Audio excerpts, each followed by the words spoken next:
Hello friends, welcome to Edutap and welcome to the series that we have started exclusively for the upcoming UPSC EPFO 2025 examination, wherein we'll be doing 15 MCQs in a session, and as part of which आज हम लोग करने वाले हैं industrial relations. इसमें जितने भी topics है ओके वो सब हमने कर लिया था। कुछ मिसलेनियस टॉपिक्स जो कुछ लेफ्ट और कहीं पे कुछ है टॉपिक जो जहाँ पे थोड़ा सा अदर इन्फॉर्मेशन डालना है, ऐसे कुछ उस तरह के टॉपिक सारे हम लोग इस दो पार्ट्स में कर लेंगे, ठीक है।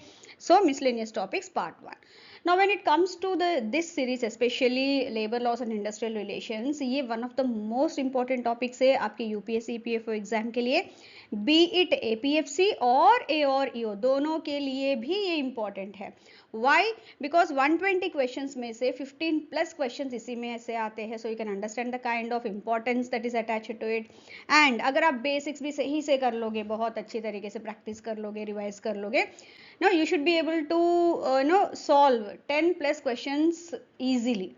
So with this you can understand the kind of high weightage attached to it. So I suggest you to go through this series regularly so that जो आपका एक practice है या revision है वो सही से हो जाए. And moreover we are expecting the UPSC EPFO 2025 notification very soon. So वहाँ पे भी आपको ये important रहेगा. So with this let me start today's session. So coming to the first question, when was the Universal Declaration of Human Rights proclaimed by the United Nations General Assembly? Now when we look at this particular declaration, ये actually एक document है in the history of the human rights, बहुत ही important document है, and it was it was drafted by various representatives from different legal and cultural backgrounds from all parts of the world, जितने भी regions है वो सब आए थे, and then it was proclaimed in the United Nations और by the United Nations general assembly, क्योंकि उनके थ्रू ही ये हुआ है, एंड दिस वाज डन और this has happened on 10th December 1948. So here B is the correct answer. So moving on to our next question, which of the following is not explicitly covered under the International Covenant on Economic, Social and Cultural Rights? Now ये एक human rights का की treaty है, okay, and this has been adopted by the United Nations General Assembly. ये वाला हुआ था 16th December 1966 and it came into force on 3rd January 1976. ठीक है, and इससे क्या है, this commits to various economic, social and cultural rights of the individuals. So that include right to fair wages and social security, right to education and adequate living standards, right to highest attainable standards of health, everything all associated with this. So ये तीनों ही उसमें covered है. So here none of the above would be the answer. And when it comes to the ICE SCR, this is monitored by the Committee on Economic, Social and Cultural Rights. ठीक है, ये इसको monitor करता है. So here D is the correct answer.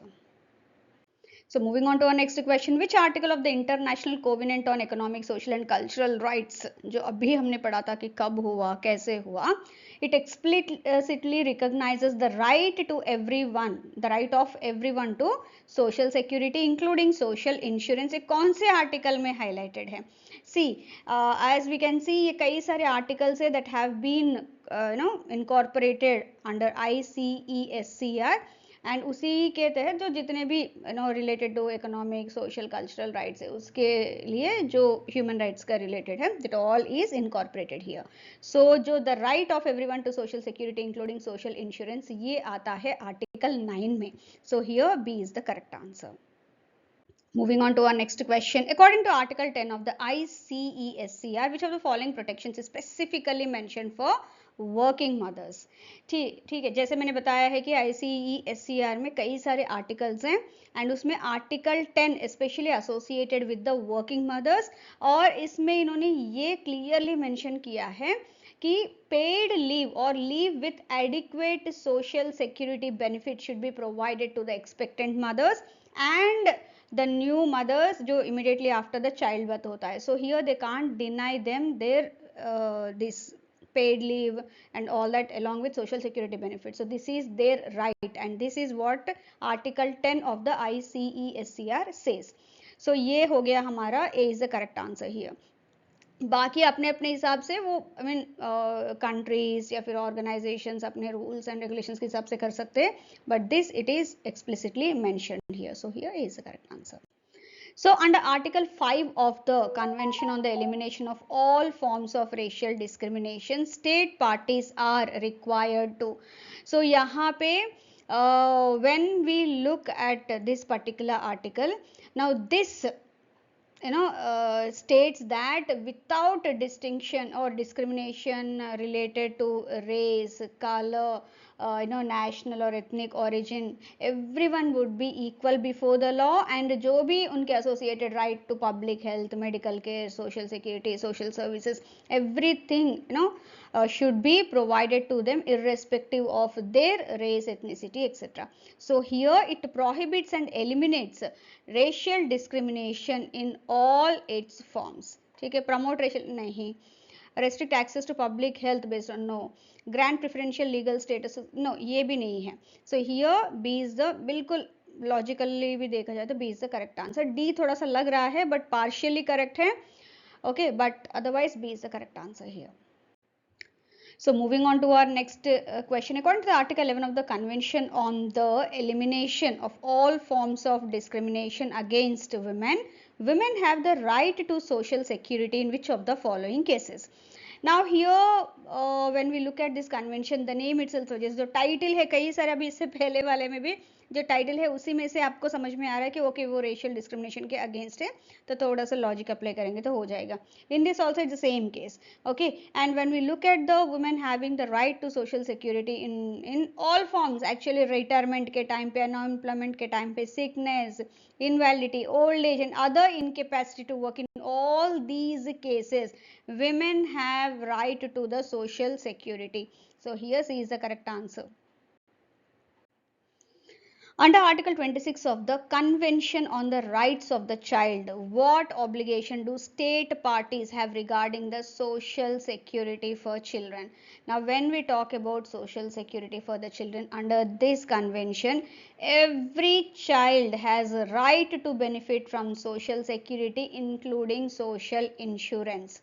And the state shall take all measures to achieve full realization of this particular right, in accordance with the whatever the measures that they have they have incorporated as per their nation's laws. ठीक है, so here it recognizes every child's right to benefit from social security including social insurance. A is the correct answer. बाकी options भी एक बार देख लेंगे. Provide social security benefits only to children from low income families, ऐसा नहीं, actually they have to provide, but यहाँ पे राइट की बात हो रही है. So every child has that right.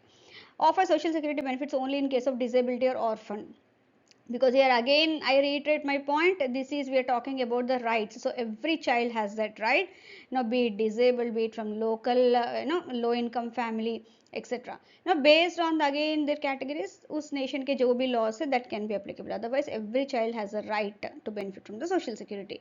Ensure free education, a substitute for social security benefits नहीं, वो अलग है, ये अलग है. So here A is the correct. So moving on to our next question. The William Beveridge Report 1942 identified 5 major social challenges, which are also known as the 5 giants on the road of reconstruction. Okay, जो हम लोग कई सारे क्या बोलते हैं inefficiencies या कई सारे डेफिशिएंसीज को जिस तरह से हम लोग सब करेक्ट करते हुए human rights and everything we are taking into consideration, we are trying to construct such a path that leads to one of the harmonious worlds. So for which he has said that 5 giants in that road of construction. Now which of the following is not one of them as per this question?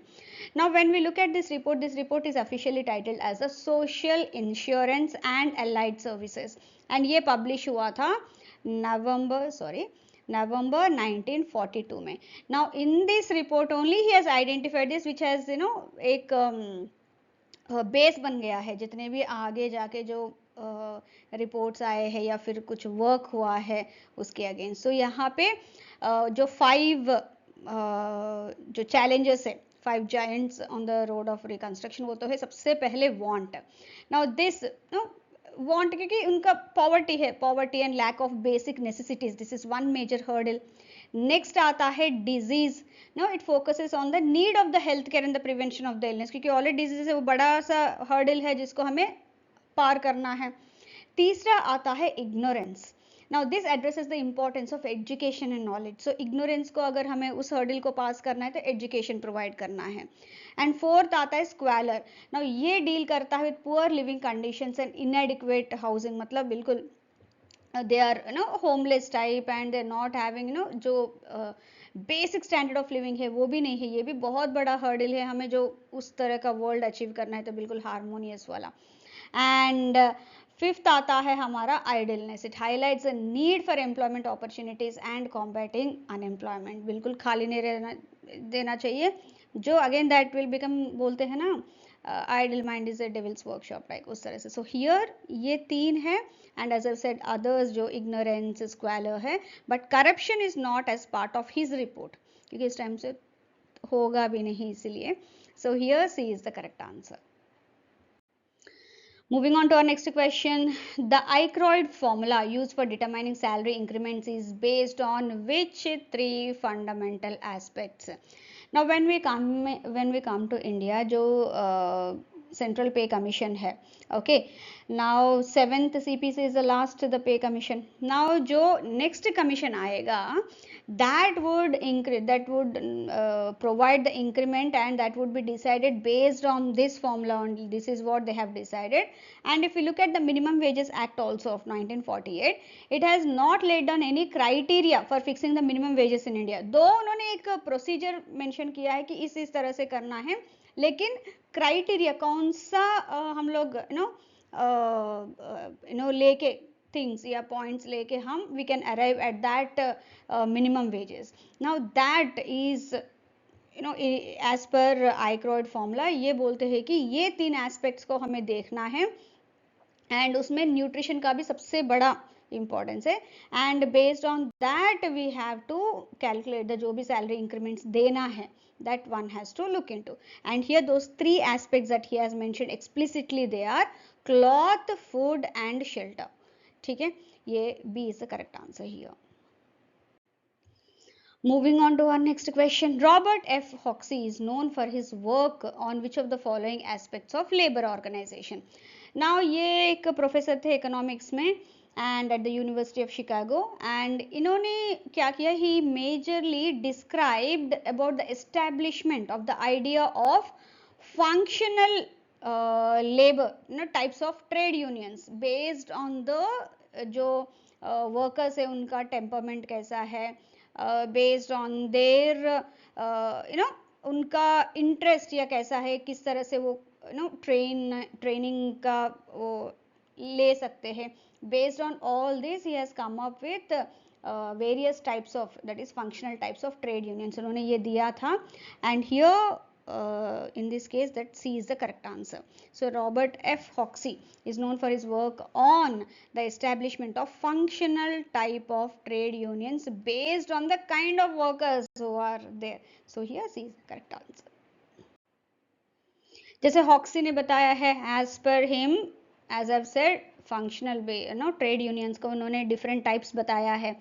अब example base के through हम लोग देखेंगे कौन से वो unions है. A manufacturing company is facing demands from its workers union for higher wages and better working conditions. The union is not raising broader political or social issues but is solely focused on negotiating better pay and workplace benefits through collective bargaining. ठीक है, based on this approach which type of union does the scenario best represent? Now when we look at this kind of scenario, ये simple bread and butter unionism है, मतलब उनका जो basic need है that has to be fulfilled and उसी के लिए वो collective bargaining कर रहे हैं, अगर नहीं हो रहा है तो they can even call for strike etc. But basically they are looking at that only, the basic needs. So ये generally होता है the type of union that it has, that is business union. इसी को bread and butter union भी कहा जाता है. So here we are talking about the business union. They look at only basic needs of the workers.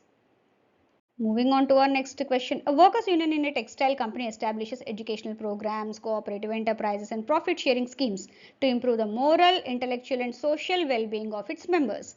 While it also engages in collective bargaining and political actions, its primary focus is on uplifting the workers' overall quality of life. Which type of union does this best represent? तो यहाँ पे they are going one step ahead and trying to boost the moral intellectuality and social wellbeing of its members, जो मतलब workers है. So here they are looking at the again quality aspect, and here this kind of union is functional, this kind of functional type of union is friendly or uplift union. So here B is the correct answer.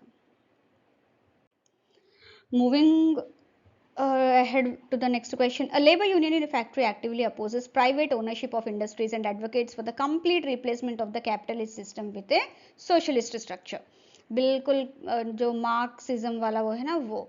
And it engages in both industrial and political action, sometimes resorting to strikes and direct confrontation to achieve its goals. And based on this approach, which type of union does this scenario best represent? And ये पूरा अगर आप देख रहे हो, it all is looking, you know, kind of highly revolutionary method of union. Okay, उस तरह का ये functional type of union है. And here the name itself suggests जिस तरह का दिख रहा है, एक तो business union तो हो नहीं सकता friendly, और uplift भी union नहीं है, वो हमने देख लिया. Here we are talking about the revolutionary union. Which of the following characteristics best distinguishes predatory unionism from dependent unionism? Now predatory में क्या है, यहाँ पे these unions belong to such kind of category where it is a leader based. मतलब उनका majorly कोई ideology type का नहीं होता है, but yes they completely rely on the leader जिस तरह से बोलता है उस तरह से. वही डिपेंडेंट यूनियनिज्म क्या है, it completely depends on the kind of members that are there.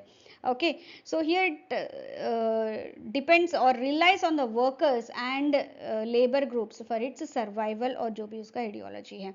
So here B is the correct answer. Predatory unions entirely dependent on employees. No, actually वो होता ही नहीं. Predatory unions focus on ideological struggles. No, इनका कोई ideology नहीं होता है, जो भी उनका बॉस है उनके हिसाब से चलता रहता है. Predatory unions use legal frameworks to negotiate wages. No, यहाँ पे this is what it is, and it is leader based and may collaborate with employers for mutual benefit. क्योंकि अकेले है वो पूरा देखना है, that all they look into, while dependent unions rely on workers and labor groups for their survival. Here they look at the employers actually. So here B is the correct answer. I hope you have liked this session, and before winding up this session, I have a small announcement. Currently Edutap is offering various courses for the upcoming UPSC EPFO 2025 examination for both APFC and EO or AO exams. तो यहाँ पे उन्होंने 3 तरह के courses launch किया है based on the different kinds of students जिनका requirement है. ठीक है, सबसे पहले आता है मास्टर कोर्स. नाउ ये उन बच्चों के लिए है जो बिल्कुल अपना क्या कहते हैं नो कंटेंट पूरा 1 पॉइंट सोर्स चाहिए, मतलब हर सब्जेक्ट का कंटेंट उनको चाहिए पूरा comprehensive. So here you will be getting the content in the form of PDFs, videos, live classes, chapter quizzes, overall जो भी क्विजेस होते हैं सब आपको मिल जाएंगे. And on top of that live classes के साथ साथ एवरी वीक कुलदीप सर आपसे मिलेंगे, मतलब ऑनलाइन मिलेंगे, and he will take you through various strategies on how to utilise the content that has been already provided to you all. So उससे क्या है, जो भी स्ट्रैटेजी बनाना है वो बहुत आसानी से बना के, and you can utilize the entire content very efficiently. And दूसरा आता है टेस्ट सीरीज प्लस. ये उन बच्चों के लिए जो कुछ सब्जेक्ट्स खुद से कर लेते लेकिन उनके लिए कुछ स्पेसिफिक सब्जेक्ट्स के लिए मेंटरशिप चाहिए, and along with that practice questions भी चाहिए. सो ये उनके लिए बेस्ट है. ठीक है. एंड तीसरा आता है टेस्ट सीरीज. ये उन बच्चों के लिए है जो प्रिपरेशन अपने हिसाब से ऑलरेडी कर लिया है या फिर एक बार एग्जाम दे दिया, and now they are scouting out for some quizzes या मॉक टेस्ट सो दैट एक रियल एग्जाम का फील आ जाए और प्रैक्टिस या रिविजन हो जाए. ये उनके लिए द बेस्ट है. So according to the courses that are being offered, जो आपके लिए बिल्कुल बेस्ट है, you can choose from that. And if you have any queries related to this you can always reach out to the team. And बाकी सारे information description box में already available है, आप एक बार चेक कर सकते हो. Thank you very much. So see you all soon with the next part, and a very all the best. Thank you once again.